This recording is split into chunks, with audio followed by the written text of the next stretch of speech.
Hello, it's 9 p.m. in RTD. It's time to English New Edition for tonight headlines. We have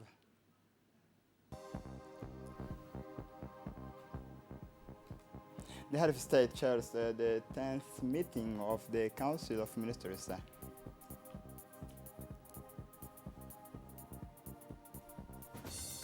For the international scene, instability in Afghanistan, Russia, Iran, Turkey closes their consulate in the north. Welcome to our newsroom. Under the chairmanship of His Excellency Ismail Omar Guelleh, President of the Republic, Head of Government, the 10th sessions of the Council of Ministers took place on Tuesday, 6 July 2021. The following texts were examined and approved with the Minister of Economy and Finance in charge of industry.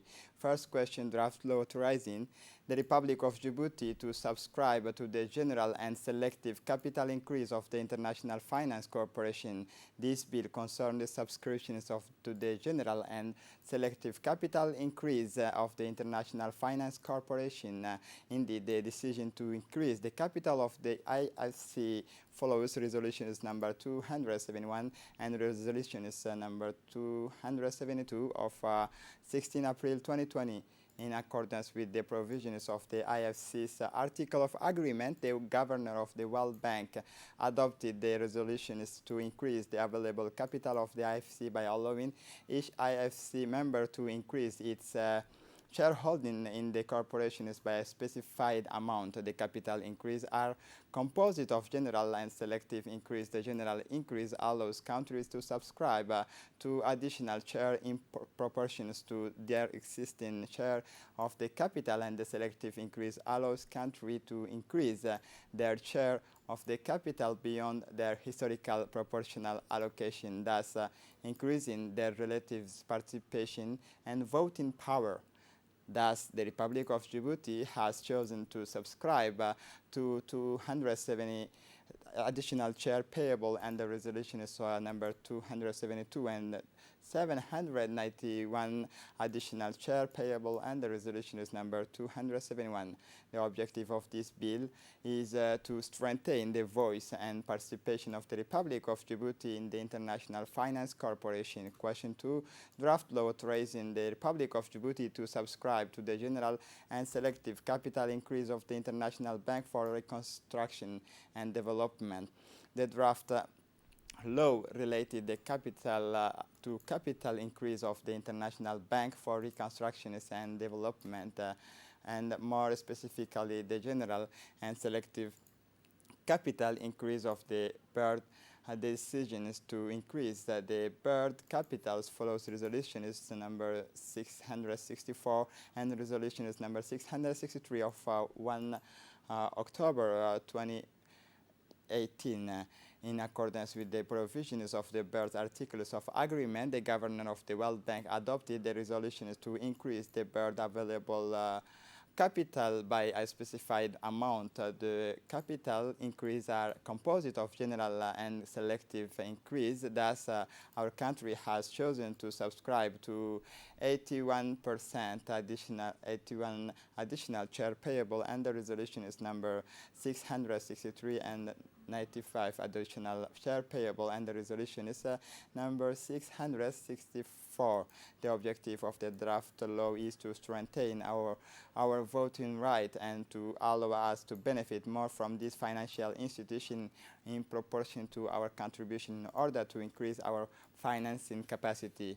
The question 3, draft decree on the organizations of the 3-round general census of population and housing. The purpose of the draft decree is to establish the general framework for the organizations of the 3-round general census of the population and housing scheduled for January 2022. Our country conducted the second general census of population and housing in 2009, and following the decennial periodicity recommended by the United Nations for this operation, intend to conduct a 3-round general census of population. The conduct of the 3-round general population housing census take place in a national context dominated by the elaboration and implementation of the second National Development Plan 2020-2024 of the Djibouti 2035 vision, and in a regional international context marked by the monitoring of and measurement of progress toward the achievement of the Sustainable Development Goals despite the COVID-19 pandemic, whose impact on the population and the economy has forced us to adjust our development plans. Thus, the realization of the three-round allows for an improved knowledge of the dynamics of the evolutions of demographic and geographical situation of the country in all its components, and will offer a better opportunity to integrate the demographic and geographical variable in the strategies and programs of social, economy, political, cultural, and environmental development. The objective assigned to the three-round RGPH are notably to update the information from 2009, to update the geographic and demographic database, and to renew the national sampling frame for the next survey. The first question is draft decree on the status of the National Institute of Statistics of Djibouti. The draft decree is taken in applications of the law number 108 EN 20 modifying the law number 6026 EN 188L relating to the creations of the National Institute of Statistics of Djibouti, which is a public establishment with administrative character. The institute mission is to implement the government policy in the field of statistics. It is responsible for producing, analyzing, and disseminating official statistics and conducting periodic ad hoc survey of general interest among businesses and households. This project aims at approving the status of ENSD, which includes organizational and operational rules. The adoption of the draft decree aims at completing the institutional framework of this structure. The fifth question, the draft decree on the approval of the public-private partnership procedures manual in the government's economy and social development strategy emphasizes to place it on the participation of the private sector in the national economy and to attract their investment in a sustainable manner. In the government has decided to create a favorable environment for long-term contractual relations by putting in place a legal and institutional framework for public-private partnership. Public-private partnership require careful preparation and planning and precise management of the contracting phase. This PPP procedures manual aims to detail, clarify, and the procedures applicable during different phases of the project. It is intended for public authorities, officials responsible for the analysis and implementation of PPP projects and private sector investors. Question 6, draft decree amending and supplementing decree number 2002-136 PR establishing the COMESA National Insurance Office. The draft decree supplement and amend certain provisions of decree establishing the COMESA National Insurance Office.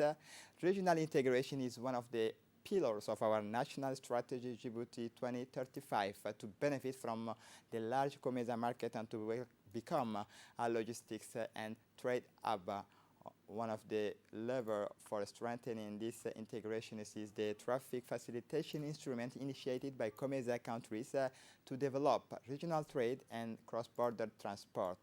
Since 2003, our country has been applying the COMESA regional motor insurances or yellow card to ensure the smooth flow of road transit and the safety of goods, people in the event of the road accidents on the Djibouti-Ethiopia corridor. Based on the successful applications of this mechanism on all COMESA corridors, COMESA member countries have been implementing since 2012 the regional transit guarantee scheme from the country of entry to the country of final destination is in order to reconcile the facilitation of regional trade and the protection of the economic interests of the state. The regional customs bond covers the risks of spillage of goods during transit and therefore allows states to collect their tax revenue when these goods are diverted during transit. Modeled on the operational model of the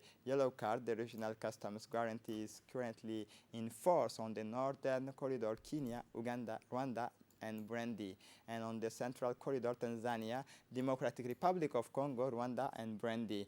It is based on autonomous management of bonds interfacing customs information system and the bonding system. On the Djibouti-Ethiopia corridor, its implementation was suspended for several years because of the search for a mechanism to share insurance premiums between Djibouti and Ethiopian insurance markets. This issue has now been resolved by the parties concerned with a premium retention rate of 14% for the Ethiopian guarantor and 18% for the Djiboutian guarantor. This project therefore aims to establish the national guarantors of Djibouti to manage customs bond and to represent the national guarantors of other COMESA countries. The communications, the Minister of Foreign Affairs and International Cooperation, a spokesperson for the government, reported on his participation by video conference in the 72 extraordinary session of the IGAD, which took place on 24 June 2021. The Prime Minister briefed the Councils of Ministers on the working visit to the Djibouti-Ethiopia Transboundary Water Supply Project site on 13 June 2021. During this visit, the delegation led by the Prime Minister met with the elders of the region and visited a number of boreholes. The Minister of National Education and Vocational Training made a presentation on the end of year exam sessions 2021, despite the restrictive context of COVID-19, in line with the commitment to provide face-to-face education to all students. The Minister of Education has ensured the organization of all end-year examination in optimal conditions. He affirmed that on the whole, the examinations took place in a calm and serene manners. The mobilization of all the staffs of the Ministry of Education to organize this final examination allowed the expected result to be achieved. He underlined the support provided by the National Agency for State Information System for the registration of candidates on the platforms of the Directorate of Examination and Competition. He informed that except for the baccalaureate, all examinations are now decentralized and take place in each region with completely autonomous juries. Concerning the results of the basic education on the thesis of the terminal objective of integration, the fifth year's 11,338 candidates took part in these examinations, and 9,998 are admitted, that is to say 19% for the BEF, 11,505 candidates, 7,231 admitted, that is to say 62%, the BPC Arabic, and 371 candidates took part in the 256 admitted, that is to say 69%, the CAP 415 candidates and 413 admitted, that is to say 91%. Concerning the results of the secondary education of the General Baccalaureate, 7,512 candidates admitted, 3,212 of the first group and 42% for the Arabic Baccalaureate, 339 candidates, 181 admitted of the first group of the first, or 53%, and the certificate of high school graduation, 37 candidates, 27 admitted, 72%. Finally, they informed that the proclamations of the result for the Professional Baccalaureate 2021 sessions will take place on Wednesday 7 and Thursday 8 July 2021. This morning in the conference rooms of Salam Center was held a conference that the Ministry of Justice and Penitentiary Affairs in charge of human rights organized in partnership with the UNDP, the program support to justice financed by the European Union and whose implementation has been entrusted to the UNDP has entered its implementation phase. This program aims to facilitate access to justice for Djiboutian citizens. The UNDP resident representative, Ms. Fatima El Sheikh, the UN resident coordinator, Barbara Manzi, the ambassador of the European Union and France were present. The president of the National Commission of Human Rights honored with his presence this August assembly. The head of the jurisdictions, including the prosecutor general and the president of the Supreme Court, also attended this conference. It must be said that the jurisdictions are the main beneficiaries of this program, which will not only focus on the trainings of judicial personnel, but also on the computerization of the jurisdictions with the aim of justice and facilitating the processing of the principles of justice actors and development partners in Djibouti. Last year, we in UNDP Djibouti and the Ministry of Justice, and with the support of the European Union, we embarked on a journey of partnership and a new phase of justice system strengthening. But last year was not an ordinary year. It was an extraordinary year for all of us. It signaled the global pandemic that shaped our world and how we approach development challenges. It was also a year where business can no longer be as usual. It's a year where we faced the COVID pandemic, and that compelled us to face many challenges in implementing a lot of the development programs in Djibouti, like the rest of the world. But it was a year where a lot of the preparatory work has happened, and I'm quite grateful for the SG Maki for presenting where we are in terms of the project implementation journey. Jointly with the ministry, we realized the last year time to reconfigure the project to act as an enabler for the justice institutional strengthening. A strong and vibrant justice sector is a prerequisite for development in any country. It's a prerequisite for Djibouti to realize its 2035 vision and to realize the Sustainable Development Goal and the ambitious vision of His Excellency, the President of the Republic, for a better developed country. A fully functional justice system will ensure the country's ability to address inequalities and injustice, and a country that is able to address and realize the critical inclusion pillar of the development plan of Djibouti, Djibouti EC, which is based mostly on inclusion, connectivity, and institutional strengthening. So even if this project is facing the institutional component, it's actually resulting in the inclusion pillar.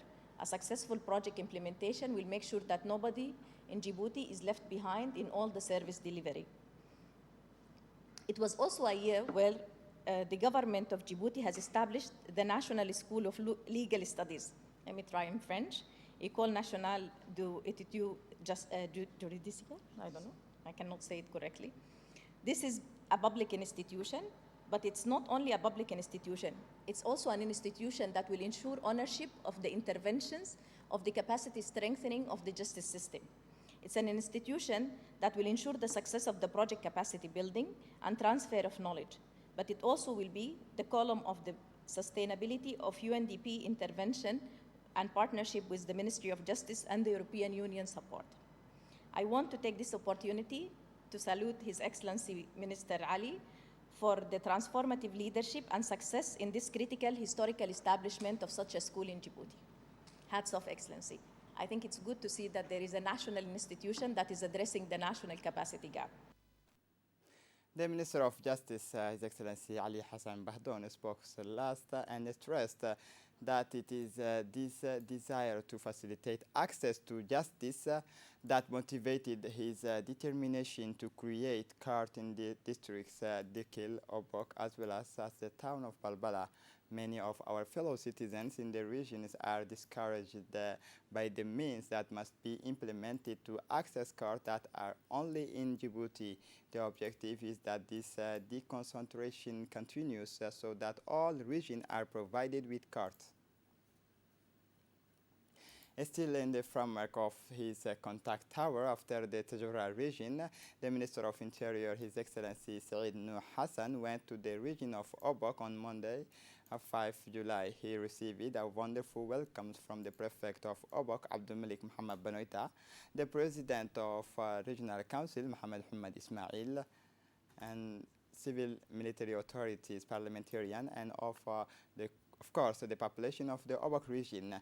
In the wake, as explained in the program, he held a first meeting with the elders and sub-prefect of the region. This was an opportunity for the minister to take stock of the grievance previously addressed to His Excellency is the President of the Republic, Ismail Omar Guelleh, thus marking by act the continuity of the state. It also allowed to collect a new grievance of the inhabitant of Obok. The minister did not fail to insist on the firm will of the President of the Republic, Ismail Omar Guelleh, to be even more at the services of the citizens. For his part, the prefect of Obok, Abdul Malik Mohammed Benoit, has thanked the Minister of Interior for his visit in the Obok region and recalled that all of Obok peoples are ready to work with you in this sense for the continuity of the development projects. The Minister of Interior, Mr. Saeed Nuh Hassan, is pleased with the welcomes he received and did not fail to emphasize the firm commitment of the President of the Republic, Ismail Omar Guelleh, and to be even more at the services of the citizens. As part of his contact towers in the region, the Minister of Interior of Saeed Nuh Hassan inaugurated the first driving school in Obok. On his arrival at the driving school agency, the minister was welcomed by the owners and manager of the FAR driving school, Mr. Abdallah Habib Abdallah, as well as the authorities of the Obok region.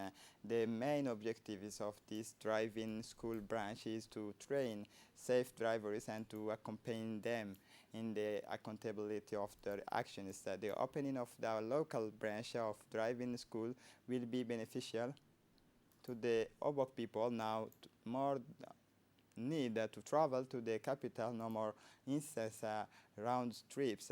Obok people who wanted to get their driver's license now have a branch in their own city.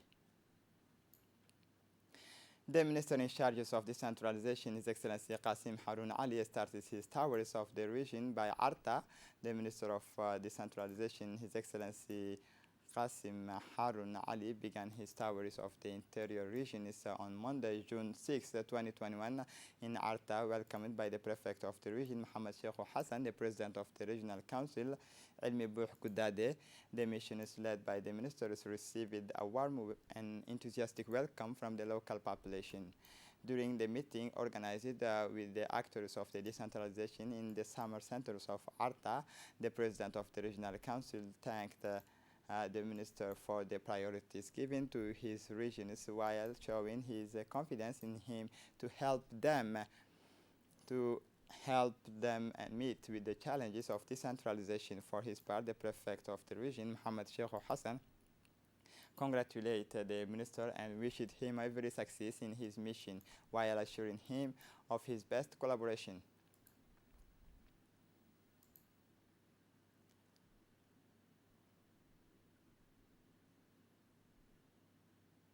For his part, the minister delegate in charge of decentralization, Mr. Qasim Harun Ali, went into the heart of the matters to emphasize the dual role of his department in the accomplishment of its mission, namely the role of orchestra conductors, the sectoral ministries, each of which plays its own part, and that of government interface, the territorial authorities.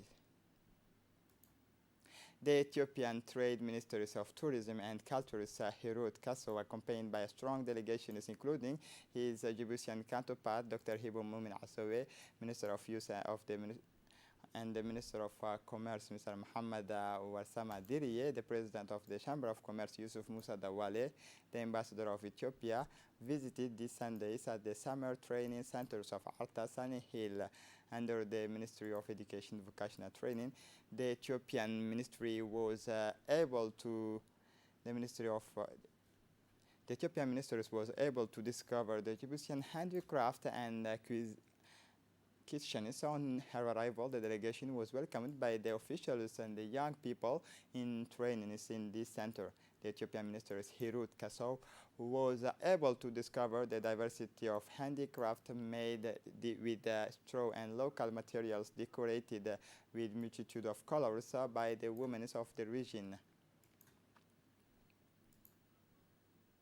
The Minister of Trade and Tourism, Mohamed Warsama Diriye, met the ambassador of France, Arnaud Guillois, in Djibouti. The ambassador, accompanied by Stéphane Gallet, in charges of cooperation, and Miss Ines Jimili, in charges of economy affairs. This meeting took place in the offices of the minister in the presence of his close collaborators. At the end of this meeting, the minister began to enumerate the various building sites on which his department is currently working to concretize.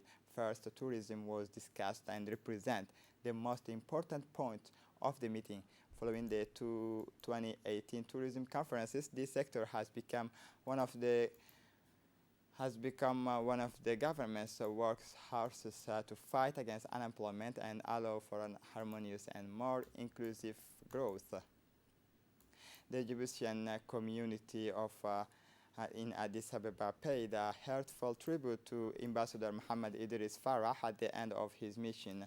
The Djiboutian community in Addis Ababa, Ethiopia, organized a friendly ceremony to a farewell to His Excellency Mohamed Idris Farah, Ambassador of the Republic of Ethiopia to the Federal Democratic Republic of Ethiopia, and at the end of his mission is in the hall of the Chancellery this Saturday last. In addition to the families of the ambassador, 60 participants representing diplomats of the embassy, members of the Djiboutian community, and guests participate in this ceremony. Objective of this ceremony is to show all the recognitions of the Djiboutian community to its ambassador Mohamed Idris Farah for his quality and great diplomat, his unifying spirit, and his patriotism on the occasions of the end of his mandate. During the night of 5 to 6, alerted by the operation centers of the National Navy, 2 patrol boats of the Navy carried out an operation against illegal fishing in our territorial waters. This operation led to the arrest of 6 fishing boats with 19 fishermen of Yemeni nationality in an irregular situation. Indeed, according to the seasons, the fish are currently moving with the marine current along the East African coast, which pushes all the fishermen of the regions to pursue them without observing the limits of the territorial waters of each country.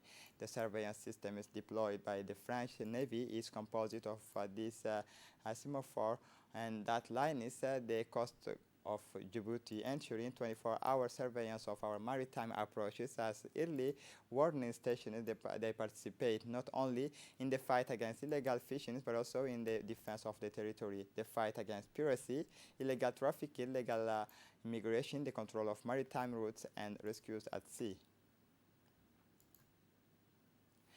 In the evening of July 5, 2021, was held the final of the Djibouti Cup of Handball Men and Women and at the sports complex Roi Fahad in Balbala. Were present on this occasion Secretary General of the Secretary of State for Sports, the Director of Sports, the President of the Djibouti Handball Federation, and his close collaborators, officers of the Republican Guard, and officials of the team of OVD and Ali Sabih. 2 finals were held between the Republican Guard women's handball team and the Ali Sabih team, and then the Republican Guard men's handball team defeated the OVD team.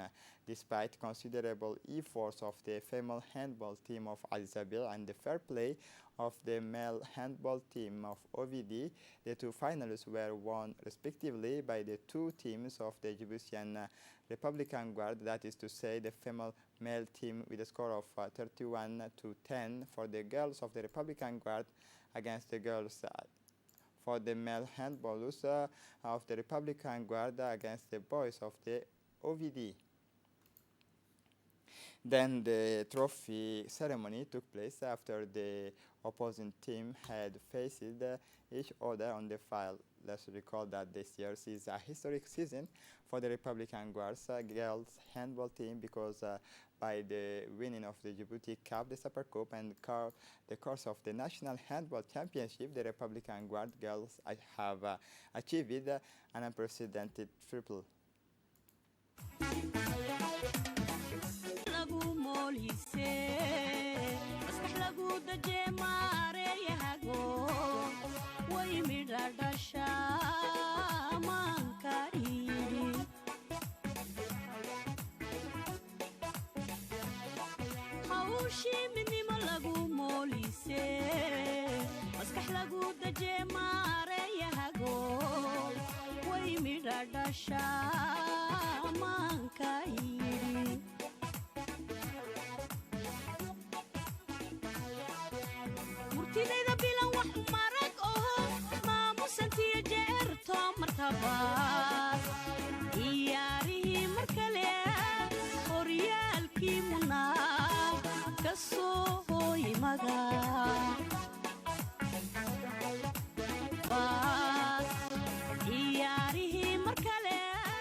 For the international scene, Russia, Turkey, and Iran are temporarily closing their consulates in the northern Afghanistan. This is preventive measures against the advance of the Taliban and the rout of the Afghan army.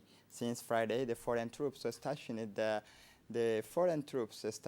at the Bagram Air Base in Afghanistan have left. The site is now occupied by the Afghan army, an army that now feels very much alone in the faces of the Taliban, who are advancing in many parts of the country, particularly in the north. In this climate of instability, Russia, Iran, and Turkey have decided to temporarily close their consulates in the city of Mazar al-Sharif.